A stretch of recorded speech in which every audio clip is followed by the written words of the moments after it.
mga katropa, welcome back to Hanimace TV. So for today's mukbang, naghanda ako dito ng braised pork belly. Tapos meron tayo ditong kimchi, yan, tapos kanin. So mga katropa, wag natin tong patagalin. Kumain na tayo, karang kabalan ko po, mga damo po.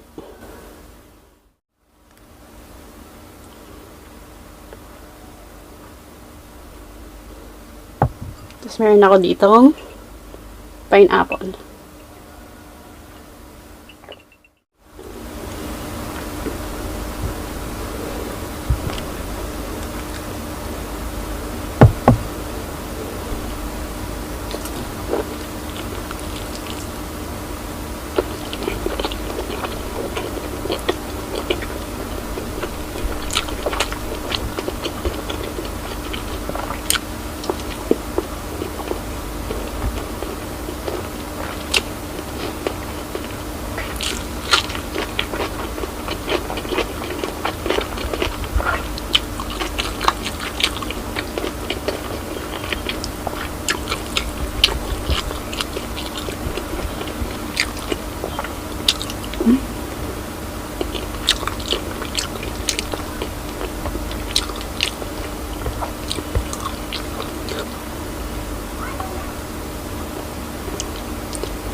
Kumunit yung balat niya.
So, yan, busog na naman po si Hanimace TV. Thank you, Lord. At ang Facebook page po mga katropa, may see it. Sana po follow niyo po ako doon. So, that's it for today mga katropa. Kung nagustuhan ng video na to, don't forget to like, comment, share, and subscribe to Hanimace TV. And click the bell icon para lagi po kayong manotify sa aking mga bagong mukbang. So, see you. Bye!